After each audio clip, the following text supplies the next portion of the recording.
हमारे पंजाबी में एक मुहावरा है। मैं आज लखनऊ पहुंचा तो इन्होंने मुझे अपने हाथों पे नहीं अपनी आंखों पे बिठा लिया। आपने मुझे अपनी आंखों पे बिठा लिया, इस बात का मैं आपका शुक्रिया अदा करूंगा। साहब, मैं आज कांग्रेस पार्टी का नुक्ते नज़र जो एग्रीकल्चरल के एतबार से जो पहले ऑर्डिनेंस थे अब उनको कानून की शक्ल दे दी गई है, तो कांग्रेस पार्टी का मैं नुक्ते नज़र बयान करने के लिए मैं आज खुसूसी तौर पे मैं लखनऊ, जो कि बहुत वकारी और हसीन शहर है हिंदुस्तान का, मैं वहाँ पहुँचा हूँ। तो मैं एक बात तो अपने बयान करने से पहले ये कहना चाहूँगा कि यूपी का जो किसान है बहुत सादा किसान है, पर इतना भी सादा नहीं है कि अपना नफ़ा और नुकसान ना पहचान सके। यूपी का किसान सादा ज़रूर है, पर इतना भी सादा नहीं है कि चोर और चौकीदार की उसको समझना है। यूपी का किसान सादा ज़रूर है, पर इतना भी सादा नहीं है कि उसको शराब और शरबत का फ़र्क पता नहीं है। यूपी का किसान सादा तो ज़रूर है, पर इतना सादा भी नहीं है कि कातिल कौन है और मकतूल कौन है इसको उसका पता नहीं है। इस बात का मुझे कोई शक नहीं है। और अगर मैं आपको याद, आपके सुनने वालों को जो काले कैमरे की आंखों से देख रहे हैं आज की प्रेस ब्रीफिंग, मैं उनको अगर ये याद दिलाता चलूं कि आज से 6 साल पहले इंडिया के प्राइम मिनिस्टर मोदी जी ने फार्मर, किसान की जो आमदन है उसको डबल करने का हलफ लिया था कि हम किसान की इनकम को डबल कर देंगे। और मैं ये कोई सियासी शोखाबाजी से या सियासी रंजिश से ये आपको बात नहीं कह रहा कि एग्रीकल्चरल ग्रोथ बीजेपी के दौरे हुकूमत में 3.1% है, जबकि यूपीए के टाइम में ये 4.3 थी। तो जो ये वादे करके गए थे कि हम डबल कर देंगे, और मैं ये भी आपको बताता चलूं कि एग्रीकल्चर इनकम जो है वो 14 साल हो गुजरे हैं। सबसे कम अगर एग्रीकल्चर इनकम है तो इस साल में, और जो एग्रीकल्चर प्राइसेस हैं, जो दाम है किसान की उपज के, 18 साल से सबसे ज़्यादा अगर कोई कमतरी आई है तो इस साल में आई है। यही प्रधानमंत्री बोला करते थे कि हम स्वामीनाथन की जो रिपोर्ट है कि कॉस्ट ऑफ कल्टीवेशन प्लस 50% दिलवाएंगे, तो उस वादे से तो मुनकर हैं। और मैं शायद यूपी में इस बात की दिलचस्पी ना हो कि जो CACP होती है, commission for agriculture cost and prices, जो सिफारिशात देती है गवर्नमेंट ऑफ इंडिया को कि दाम क्या होने चाहिए, MSP क्या होनी चाहिए, तो इस साल जो सिफारिशात उन्होंने दी थी, उन्होंने बोला कि इस साल जो फूड इन्फ्लेशन है, महंगाई है सीरियल्स में, वो 8.6 है।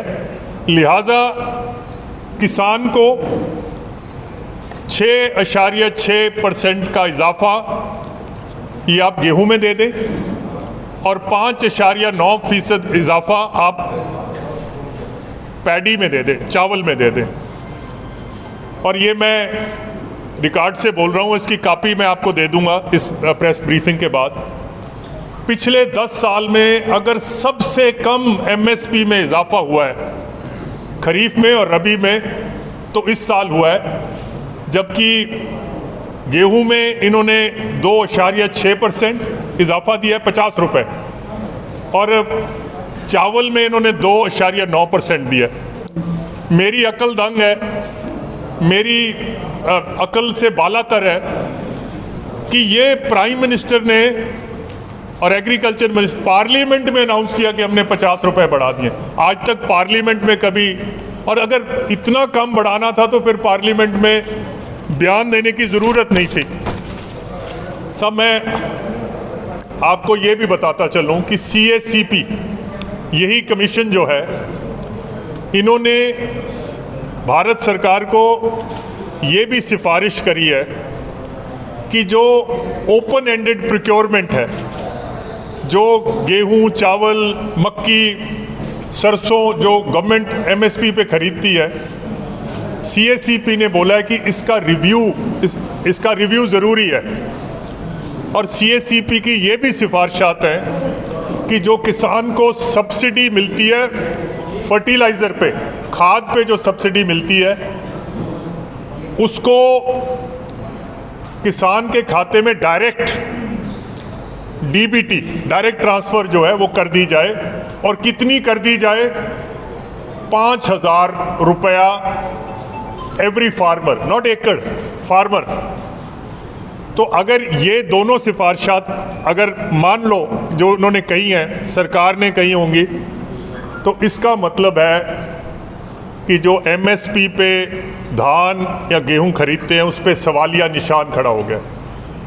और दूसरा है कि फर्टिलाइज़र सब्सिडी जो है, जैसे उत्तर प्रदेश है, ये एक प्रोडक्शन स्टेट है, सबसे ज़्यादा प्रोडक्शन अगर अनाज की होती है, ये भरम में न रहना, पंजाब में नहीं होती, उत्तर प्रदेश में होती।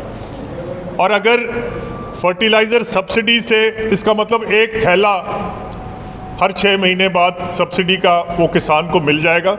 और अगर कोई खेती करता है तो उसको ये बखूब मालूम होगा कि एक थैले से काम नहीं चलता, कई खेत में 2 थैले भी लगते हैं, 3 थैले भी लगते हैं।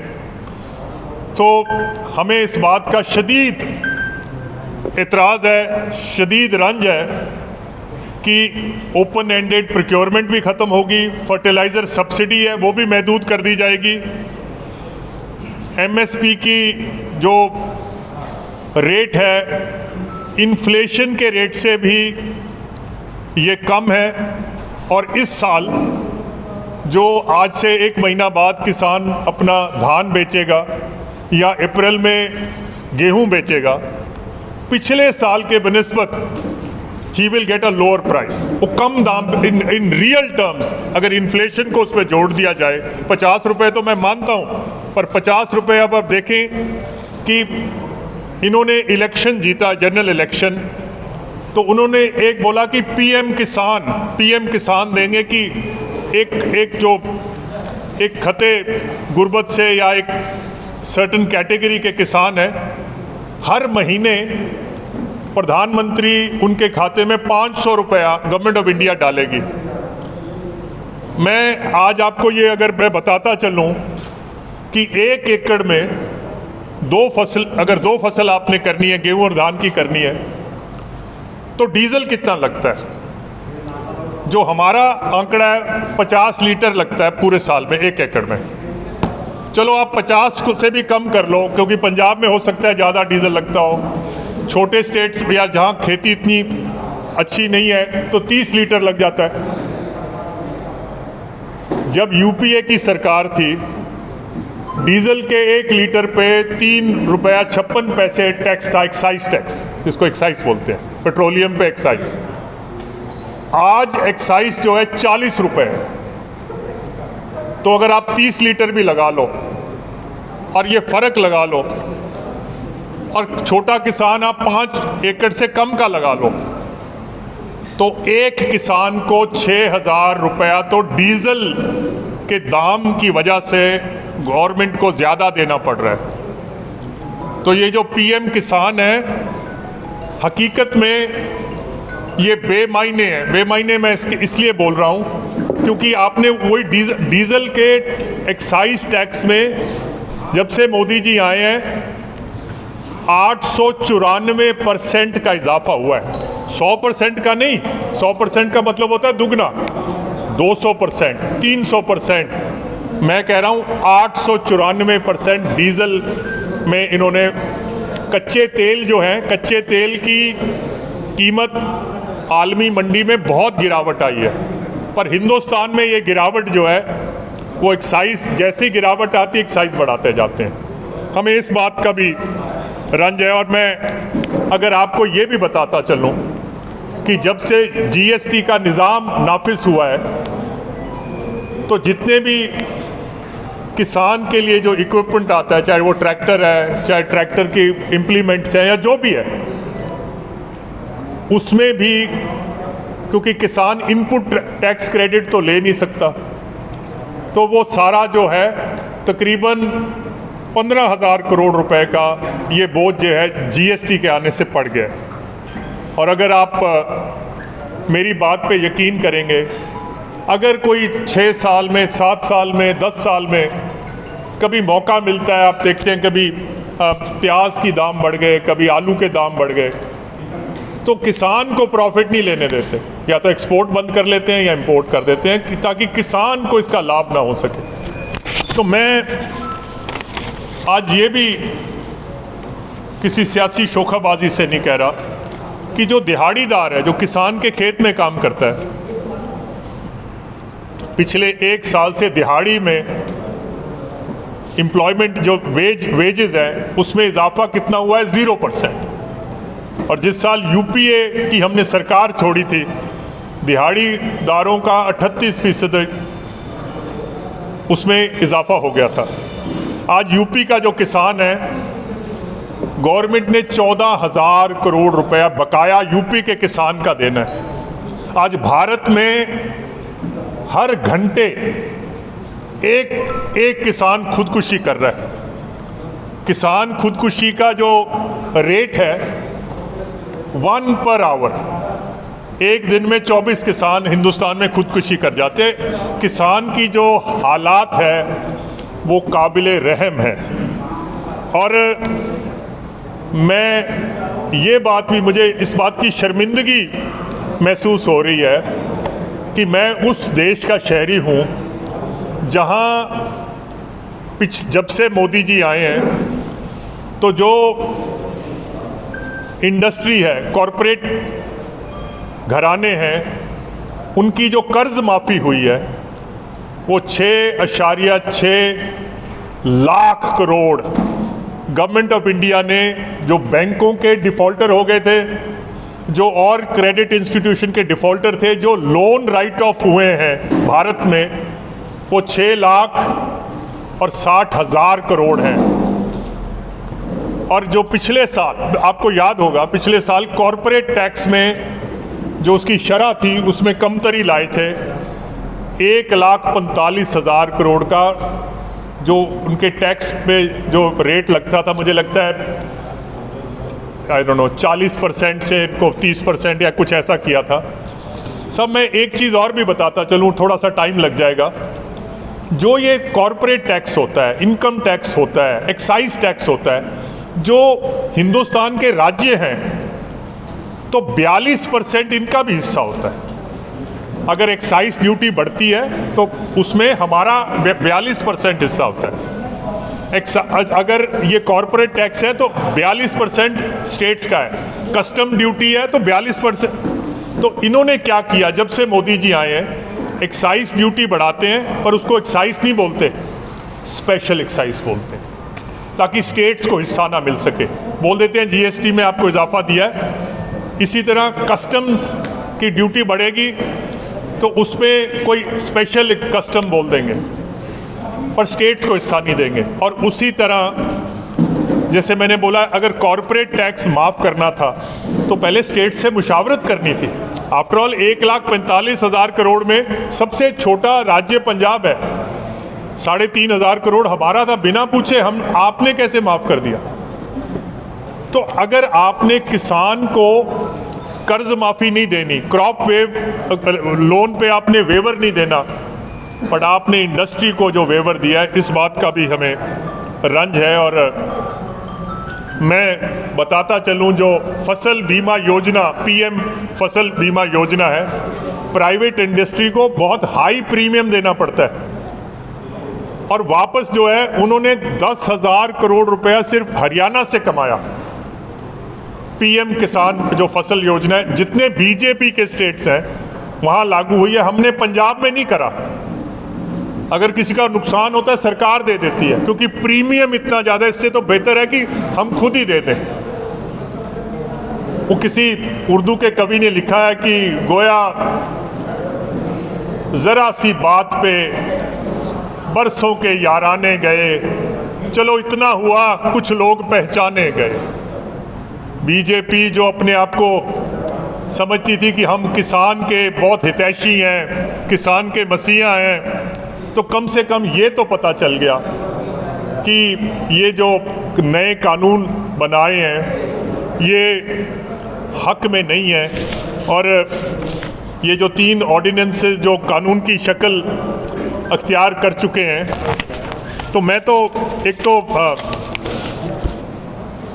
The essential commodities amendment act 2020, the Farmers Produce Trade and Commerce Promotion and Facilitation Act 2020, the Farmers Empowerment and Protection Agreement on Price Assurance and Farm Ordinance 2020, ये जो 3 ये बिल आज अगर आप अखबार या आप टीवी देख रहे हैं तो आपको पता होगा कि जो किसान जो तंजीमें हैं उनका जो रद्द अमल है, और ख़ास करके जहाँ से मैं वहाँ बहुत ज़्यादा शदीद है। और इसकी अगर मैं मोटा मोटा आपको ये बताता चलूँ कि एतराज़ात क्या हैं। सबसे पहले एतराज़ तो ये है कि ये जो बिल आए हैं ये कह रहा है कि कोई भी व्यापारी बिना लाइसेंस लिए, पहले अगर आपने गेहूं, चावल, मक्की, बाजरा, सरसों, चना जो भी खरीदना है, आपके पास लाइसेंस होना ज़रूरी है कि मैं इसमें कारोबार कर सकता हूं। ये जो नया बिल आया है ये बोला है कि लाइसेंस लेने की कोई ज़रूरत नहीं है, अगर आपके पास पैन कार्ड नंबर है आप कारोबार करो। और हमें इस बात का एतराज़ है कि अगर कोई किसान से कोई भी चीज़ खरीद के ले गया, उसके पैसे अगर ना दिए, व्यापारी को घाटा पड़ गया, एमएसपी पे ना दिए, तो उसके खिलाफ कार्रवाई कैसे होगी? उसके पास तो कोई लाइसेंस भी नहीं था, हम तो जानते भी नहीं हैं। उसका लाइसेंस विड्रॉ करें, उस पर कोई पेनल्टी डालें। अगर गवर्नमेंट को यही नहीं पता कि आपका बंदा कौन है जो खरीद रहा है, और ये आप हैरान रहेंगे कि 19 चौधरी छोटू राम होते थे, हमारे पंजाब के रेवेन्यू मिनिस्टर थे और बड़े किसानों के मसीहा माने जाते हैं। 1939 में उन्होंने पंजाब में एपीएमसी एक्ट बना दिया था, और आज 100 साल के बाद जो हमने 100 साल पहले जो किसान ने एक किस्म की कोई विजय हासिल की थी, आज 100 साल बाद ये रद्द हो गए। दूसरा, हमें ये भी एतराज़ है कि जो भी फसल की बिक्री होती थी, जिसको मंडी यार्ड बोलते थे, मंडी यार्ड, उससे बाहर फसल नहीं बिक सकती थी। तो ये जो नया कानून लाए हैं तो इसमें ये भी दर्ज है कि मंडी में लाने की कोई ज़रूरत नहीं है। अगर मंडी में नहीं आएगी तो प्राइस डिस्कवरी क्या होगी? किसान जो हैं हिंदुस्तान में, अक्सरियत किसानों की 2 एकड़ के किसान हैं, उनकी हैसियत और औकात नहीं है कि प्राइस के लिए कोई आर्ग्यू कर सकें। आज जो मूंग है, हरी मूंग जो होती है, उसकी एमएसपी 7800 रुपये है। मेरी राजस्थान में भी खेती है, मैंने 6000 रुपये पे बेची है। मैं कैसे आर्ग्यू करूंगा कि एमएसपी मुझे दो? मेरी हैसियत और औकात ही नहीं है किसान की व्यापारी के सामने। उन्होंने बोला जी आजकल दाम ये चल रहा है, बेचनी है बेच दो, नहीं तो अपने घर में रख लो। मेरे घर में कहाँ है जगह रखने के लिए? और तीसरा, हमें ये भी एतराज़ है कि ये जो बिल कह रहा है जो भी मंडी में फसल आती है उस पर एक छोटा सा मंडी फीस लगती है, रूरल डेवलपमेंट फीस लगती है। और जितनी देहात में जिसको लिंक रोड्स बोलते हैं, मंडियाँ बनी हैं, शेड बने हैं, तो ये इस पैसे से बनती हैं। आपके कॉरपोरेट घराने आएंगे सारा कुछ खरीद के, without investing anything in rural infrastructure, वो यहाँ से चले जाएंगे क्योंकि उनको तो ना कोई मंडी फीस देने की ज़रूरत है ना। तो हमने तो शायद अगले हफ्ते ये, क्योंकि यूपी में तो सरकार नहीं है जो किसान की बात कर सके, पर हम पंजाब में कर रहे हैं कि सारे पंजाब को ही मंडी डिक्लेयर कर दिया। एक तो होता है ना यार्ड, हमने बोला है भी पंजाब का हर गोशा, पंजाब का हर कोना मंडी है। कोई बंदा मंडी फीस के बगैर, रूरल डेवलपमेंट फीस के बगैर और वो पर्ची कटाए बगैर वो कारोबार नहीं कर पाएगा। और दरअसल हकीकत ये है कि दरअसल सरकार एमएसपी से निकलना चाहती है। एफसीआई पे 6 लाख करोड़ रुपए का कर्जा चढ़ गया। होता क्या था, एफसीआई तो सामान खरीदती है और पीडीएस में दे देती है। एफसीआई को तो बजट से पैसे देने होते हैं, तो 6 साल से जब आपने नहीं दिए तो एफसीआई कर्जा ले रही है नेशनल स्मॉल सेविंग फंड का। तो जब ये पीडीएस ख़त्म हो जाएगा, लाख करोड़ रुपया इनको फूड सब्सिडी से बच जाएगा। मैं एक सवाल करना चाहता हूँ, अगर कोई मेरी कैमरे में कोई बात सुन रहा है, कितना अनाज देते हैं? एक आदमी को 5 किलो। गेहूं की क्या कीमत है? 1725 रुपये। तो 17.5 रुपये किलो गेहूं बिकता है। 2 रुपये 2.5 रुपये कैरिंग कॉस्ट लगा लो, 20 रुपये किलो। एक महीने के 5 किलो अनाज देना है, 100 रुपये। अगर गवर्नमेंट एक 100 रुपया 5 किलो एक गरीब आदमी को, जो 80 करोड़ जो खते गुर्बत से नीचे हैं, अगर 100 रुपया महीना भी नहीं दे सकते, तो आपको क्या हक है, आपको क्या अधिकार है अपने आप को गवर्नमेंट कहलाने का? मुझे इस बात का भी दुख है। और एक ये भी तासुर पैदा किया जा रहा है, मैंने पार्लियामेंट में सुना था कि इस एक्ट की वजह से अब किसान भारत में कहीं भी बेच लेगा, जहां मन करे। आप पंजाब से केरल में बेचो, महाराष्ट्र में बेचो। 2 एकड़ वाला किसान, पहले भी कोई पाबंदी नहीं थी, ये गलत है कि पाबंदी थी। और सर मैं आपको ये कहता चलूँ, एक बिहार मॉडल है एग्रीकल्चर का, जहाँ उन्होंने एपीएमसी ख़त्म कर दी, और एक पंजाब मॉडल है। बिहार का किसान जो है, वो नीली छतरी वाला, जो इंसानों के दिलों के भेद जानता है, जो इंसानों के दिलों के राज जानता है, मैं वो नीली छतरी वाले को आज की सभा में हाजिर नाजिर जान के बता रहा हूँ कि बिहार का जो किसान है, उसको जो रेट है उसको 30% कम किसान को मिल रहा है। और ये बिहार मॉडल हिंदुस्तान में अब नाफिज होने जा रहा है। एग्रीकल्चरल स्टेट सब्जेक्ट है, गवर्नमेंट ऑफ इंडिया को कोई अधिकार नहीं है स्टेट सब्जेक्ट में वो दखल दे। हम तो सुप्रीम कोर्ट में इस कानून को चैलेंज करने के लिए हम तैयार हैं। इसके आने से state government including UP, revenue loss भी होगा, एम्प्लॉयमेंट लॉस होगा। आड़तीये बैठे हैं, उनके मुनीम हैं, वहाँ के लोडर होते हैं, वहाँ के सफाई करने वाले होते हैं, वहाँ के ट्रक गाड़ियाँ चलाने वाले होते हैं। एम्प्लॉयमेंट लॉस जो है वो भी होगा। सो मैं तो आज यही कह सकता हूँ, अल्लामा इकबाल का एक बड़ा मकबूल शेर है कि उठो मेरे दुनिया के गरीबों को जगा दो, काखे उमरा के दरो दीवार हिला दो, जिस खेत से दहका को मयस्सर ना हो रोज़ी, उस खेत के हर गोशाए गंदम को जला दो। और मैं आखिर में 1 मिनट और लूँगा आपसे। मैंने एक तुर्की के बहुत बड़े लीडर नेता होते थे, मुस्तफ़ा कमाल, जिन्होंने अतातुर्क जिनको बोलते थे, तो मैंने उनकी जीवनी पढ़ी, उनकी ऑटोबायोग्राफी पढ़ी। तो उसमें एक छोटा सा एक मुझे इंसिडेंट, आपने बोला मैं मेजर था तुर्की की फ़ौज में और मैं मिलिट्री अटैचे लगा था। एक मुल्क है यूरोप का जिसको हंगरी बोलते हैं। हंगरी का बड़ा हसीन कैपिटल सिटी है बुदापेस्ट। इस साइड मैं बुदापेस्ट में अपनी फ़ौज की वर्दी पहन के रात को खाने के लिए एक बहुत आलीशान होटल में गया।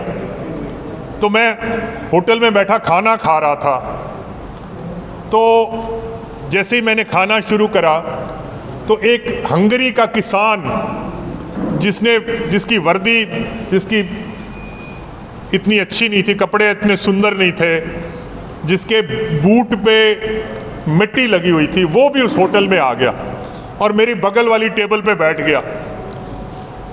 तो मैनेजर जो होटल का आया, उसने चुपके से वो किसान के कान में यह बात बोली कि भाई साहब, ये जो होटल है ये बहुत बढ़िया क्लास का होटल है और आप जैसे लोगों को हम यहाँ खाना खाने पे इनकरेज नहीं करते।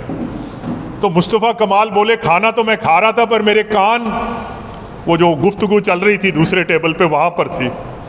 और जो किसान ने जो बात बोली, उन्होंने बोला मेरे दिल में और मेरे दिमाग पे उसने गहरा असर किया। और किसान ने बोला मैनेजर को, और वही मैं बात आज बीजेपी और हिंदुस्तान के प्रधानमंत्री को कहना चाहता हूँ। किसान ने बोला कि मैनेजर साहब, मैं इस मुल्क का किसान हूँ, मैं इस मुल्क के लिए अनाज पैदा करता हूँ, मैं इस मुल्क का पेट भरता हूँ, और मेरा बेटा जो है वो फौज में है, वो फौज में है और वो हंगरी की जो सरहदें हैं उसकी हिफाजत कर रहा है। मुझे इस टेबल से बैठने के लिए आप रोक नहीं सकते। मेरा बेटा जो है वो हंगरी की सरहदों पे खड़ा है। मैं मोदी जी और भारतीय जनता पार्टी से कहूँगा, हम किसान हिंदुस्तान के इकट्ठे हुए हैं। हम सादे तो ज़रूर हैं, वर्दी भी शायद हमारी इतनी अच्छी नहीं है, बूट भी हमारे पास इतने अच्छे नहीं हैं, पर आज जो लद्दाख में जो फ़ौज बैठी है वो हमारे बेटे वहाँ सरहदों पे, किसान के बेटे हैं जो सरहदों पे बैठे हैं, उस तेज़ और तुंद और बर्फीली हवाओं के सामने, और हम हिंदुस्तान के लिए अनाज पैदा कर रहे हैं। अगर ये भारत का किसान ना होता तो हिंदुस्तान की जो कौम है वो अमेरिका के दान दी हुई गेहूं और चावल पे पल रही होती। हमें इस टेबल से बैठने के लिए कोई रोक नहीं सकता। और मैं कांग्रेस पार्टी का जो अज़म है, कांग्रेस पार्टी का जो हलफ है, और मैं आपके ज़रिए कांग्रेस पार्टी के जो किसान, जो भारत के जो किसान हैं, मैं एक ही बात बयान कर सकता हूं कि आखिरी दम तक और आखिरी सांस तक किसान के जो मफादात हैं उसकी हम हिफाजत करेंगे। और एक चौधरी छोटू राम जो हमारे लीडर थे किसानों के, उनका बड़ा फेवरेट शेर था, मैं उसी से अंत करूंगा। और वो किसान को भी शायद वो प्रेरणा देगा। वो बोलता है कि ए ताहिर लाहौती, उस रिज़्क से मौत अच्छी जिस रिज़्क से आती हो परिवाज में कोताही। तो सारे देश के जो किसान हैं, एक कौम होती है और कौमों के मिजाज होते हैं। कुछ कौमें ऐसी होती हैं जो हार नहीं मानने वाली कौमें। तो हम अपने हक के लिए किसान जो हैं वो लड़ेंगे। और मैं बीजेपी को ये वाज़े तौर से कहना चाहता हूँ कि किसान बड़ा भोला है। प्यार से, अगर प्यार से कोई जान मांग ले तो जान दे देते हैं, कोई प्रॉब्लम नहीं है। पर हमें ये कानून का झांसा मत दो, कानून हमें मत सिखाओ कि ये आपके हक में है, इससे किसान जो है वो बहुत तरक्की करेगा। सो मैं माफ़ करना, मैं थोड़ी बात लंबी ले गया, बट कांग्रेस पार्टी का जो नुक्ते नज़र है वो आपके सामने बयान किया है। अगर किसी का कोई सवाल हो तो जितनी मेरी हैसियत और औकात है मैं कोशिश करूँगा कि मैं उसका जवाब दे सकूँ। आपने इतने अदब और सब्र से मेरी बात सुनी, बहुत बहुत धन्यवाद।